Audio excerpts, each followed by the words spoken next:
ಜಿಲ್ಲೆಯ 112 ಸಂಘಗಳನ್ನು ಒಗ್ಗೂಡಿಸಿ ಒಂದು ಜಂಟಿ ಸಂಘವನ್ನ ರಚಿಸಿ ಇವತ್ತ ಈ ಸರ್ಕಾರ ಕಾರ್ಮಿಕರ ಹಕ್ಕುಗಳನ್ನ ಕಿತ್ತುಕೊಳ್ಳುವಂತಹ ಒಂದು ಸ್ಥಿತಿಯಲ್ಲಿ ಕಾರ್ಮಿಕರನ್ನ ಬಡವರನ್ನಾಗಿ ಮಾಡಿದ್ದು, ಹಿಂದೆ ಆಡಳಿತದಲ್ಲಿ ಇರತಕ್ಕಂತ ಒಂದು ಸ್ಕಾಲರ್‌ಶಿಪ್ ಆಗಿರಬಹುದು ಅಥವಾ ಇತರೆ ಸಹಾಯಧನಗಳ ಸೌಲಭ್ಯಗಳಿಗಾಗಿ ಹಿಂದೇಟನ್ನ ಹಾಕುವುದರಲ್ಲಿ ಅತಿ ಮುಂದೆ ಬರ್ತಿರ್ತಕ್ಕಂಥ ಸರ್ಕಾರ ಅನ್ನುವಂತಹ ರೀತಿಯಲ್ಲಿ ನಾವು ಹೇಳಲಿಕ್ಕೆ ಇಷ್ಟಪಡ್ತೀವಿ.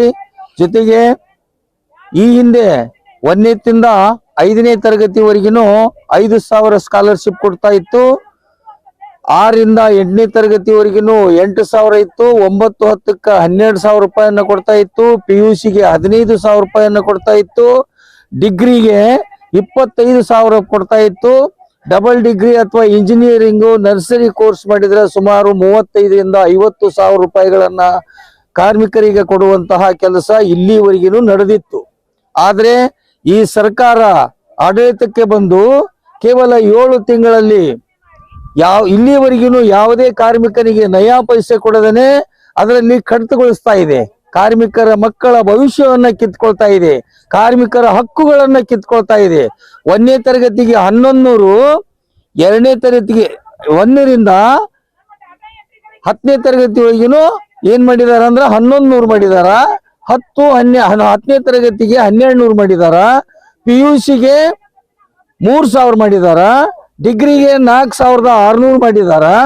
Double degree engineering course MBBS ಮಾಡ್ತಕ್ಕಂತಹ ವಿದ್ಯಾರ್ಥಿಗಳಿಗೆ ಎಷ್ಟು ಅಂತಂದ್ರೆ 6,000ದಿಂದ 10,000 ರೂಪಾಯಿಗಳನ್ನ ಕೊಡ್ತೇವೆ ಅಂತ ಘೋಷಣೆಯನ್ನ ಮಾಡಿದಾರ. ಆದ್ರೆ ಇಲ್ಲಿವರೆಗೂ 1 ರೂಪಾಯಿಯನ್ನ ಕಾರ್ಮಿಕರ ಮಕ್ಕಳಿಗೆ ಇಲ್ಲಿವರೆಗೂ ಹಾಕಿಲ್ಲ. ಮೊನ್ನೆ ಹೋದ ತಿಂಗಳ 9ನೇ ತಾರೀಕಿಗೆ ನಾವು ಸ್ಕಾಲರ್‌ಶಿಪ್ ಅನ್ನ ಹಾಕ್ತೀವಿ ಅಂತ ಒಂದು ದೊಡ್ಡ ಬೃಹದಾಕಾರವಾದಂತ ವೇದಿಕೆಯನ್ನ ಸಿದ್ಧಪಡಿಸಿ ಇಲ್ಲಿವರೆಗೂ ಈ ಒಂದು ಘನ ಸರ್ಕಾರ ತಮ್ಮ ಆಡಳಿತ ಅವಧಿಯಲ್ಲಿ ಕಾರ್ಮಿಕರ ಮಕ್ಕಳಿಗೆ ಒಂದು ನಯಾ ಪೈಸೆಯನ್ನು ಕೊಟ್ಟಿಲ್ಲ.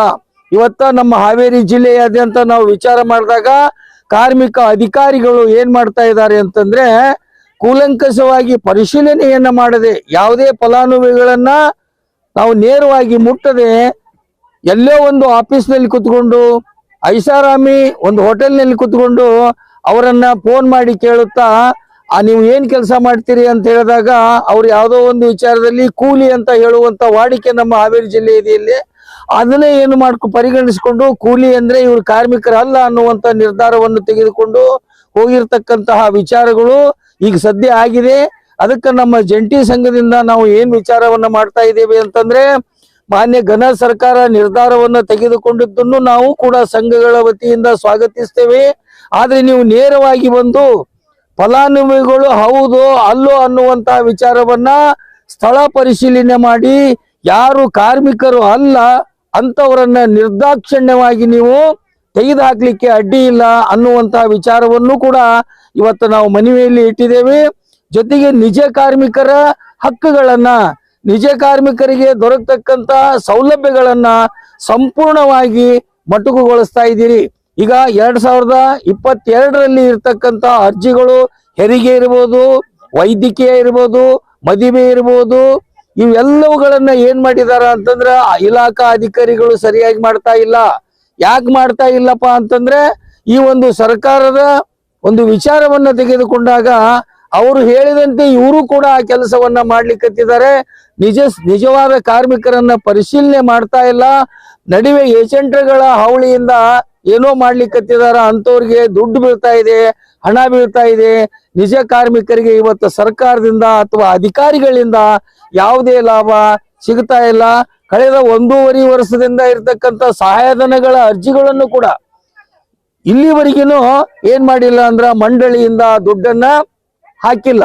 ಆದ್ರೆ ಕಾರ್ಮಿಕರು ಏನ್ ಮಾಡಿದಾರ, ವೈದ್ಯಕೀಯವರಿಗೆ ಸಾಕಷ್ಟು ವೈದ್ಯಕೀಯ ಅಂದ್ರೆ ಸೀಸನಿಂಗ್ ಮಾಡ್ಕೊಂಡವ್ರಿಗೆ ಸಾಕಷ್ಟು ತೊಂದರೆ ಇರ್ತೈತಿ. ಅವುಗಳನ್ನು ಕೂಡ ಅವರು ಪರಿಶೀಲನೆ ಮಾಡದೆ ಅವುಗಳನ್ನ ಹಣ ಹಾಕಲಿಕ್ಕೆ ಹಿಂದೇಟು ಹಾಕ್ಲಿಕ್ಕತ್ತಿದ್ದಾರ. ಇದರಿಂದ ಕಾರ್ಮಿಕರಿಗೆ ಅನ್ಯಾಯವಾಗ್ತಾ ಇದೆ. ಅದಕ್ಕೋಸ್ಕರ ಇದೀಗ ತಾವೇ ಕೊಟ್ಟಿರ್ತಕ್ಕಂತಹ ಆದೇಶ ಕಾಪಿ ಏನಿದೆಯಲ್ಲ 50,000 ಇರ್ಬೋದು, 60,000 ಇರ್ಬೋದು, 25,000 ಇರ್ಬೋದು.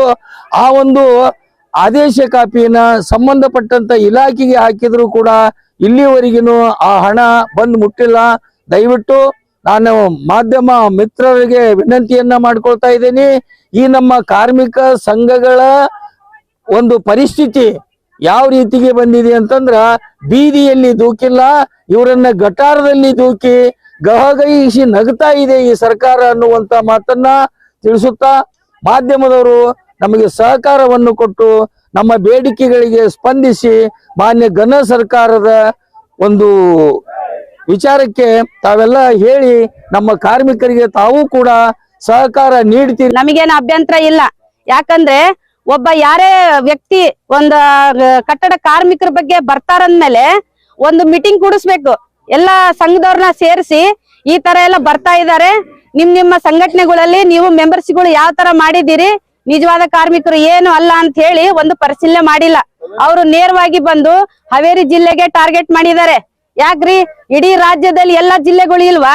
ಎಲ್ಲಾ ಜಿಲ್ಲೆದವರು ನಿಜವಾದ ಕಾರ್ಮಿಕರು ಹಾವೇರಿ ಡಿಸ್ಟಿಕ್ ನವ್ರು ಕೈಲಾದವ್ರು ಅಂತ ಹೇಳಿ ಇವತ್ತು ನಮ್ಮ ಹಾವೇರಿ ಡಿಸ್ಟಿಕ್ ಗೆ ಟಾರ್ಗೆಟ್ ಮಾಡಿದ್ದಾರೆ. ಆ ಟಾರ್ಗೆಟ್ ಮಾಡೋದಕ್ಕೆ ನಾವು ಬಿಡೋದಿಲ್ಲ. ಬ್ರೋಕರ್ಗಳಿಗೆ ಮಾಡ್ರಿ ನೀವು ಟಾರ್ಗೆಟ್ಗಳನ್ನ, ಅದನ್ನ ಬಿಟ್ಟು ಬಡ ಕಾರ್ಮಿಕರ ಮೇಲೆ ಎದಕ್ ಟಾರ್ಗೆಟ್ ಮಾಡ್ತೀರಿ? ಏನ್ ಲಾಭ ಇದೆ? ಒಂದು ಹೊತ್ತಿನ ಗಂಜಿ ತಿನ್ನೋದಕ್ಕೆ ಅವ್ರಿಗೆ ಕಷ್ಟ ಇದೆ. ಅಂತ ಪರಿಸ್ಥಿತಿ ಇರುವಾಗ ನೀವ್ ಈ ತರ ಜನಗಳ ಮೇಲೆ ಅಪಪ್ರಚಾರ ಮಾಡೋದು, ಕೇವಲಾಗಿ ಮಾತಾಡೋದು, ಆ ತರ ಎಲ್ಲ ಮಾಡ್ತಾರೆ. ಬ್ರೋಕರ್ಗಳು, ಹಾಳುಗಳು ಹೆಚ್ಚಿಗೆ ಮಾಡಿರೋರೆ ಡಾಟಾ ಎಂಟ್ರಿಗಳು, ಅಂತವ್ರ ಮೇಲೆ ಕ್ರಮಗಳು ತಗೊಳ್ರಿ. ಅವ್ರು ನಿಜವಾದ ಕಾರ್ಮಿಕರು. ಹೆಣ್ಮಕ್ಳಿಗೆ ಜ್ವರ ಬಂದ್ರೆ ಮನೇಲಿ ಇರೋ ಆಗಿಲ್ಲ, ಗಂಡ್ ಮಕ್ಳಿಗೆ ಹುಷಾರಿಲ್ಲ ಅಂದ್ರೆ ಮನೆಗೆ ಇರೋ ಆಗಿಲ್ಲ. ಫೋನ್ ಮಾಡಿ ಡೈರೆಕ್ಟ್ ಕೇಳ್ತಾರೆ.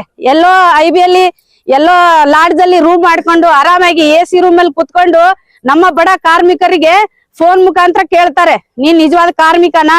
ಆ ತರನು ಕೇಳಲ್ಲ. ನಾವು DC ಆಫೀಸ್ ಇಂದ ಮಾಡ್ತಾ ಇದೀವಿ, ಏರ್ಟೆಲ್ ಆಫೀಸ್ ಇಂದ ಮಾಡ್ತಾ ಇದೀವಿ. ಈ ತರ ಬಡ ಕಾರ್ಮಿಕರಿಗೆ ಗೊಂದಲ ಗುಡಿಸ್ತಾರೆ.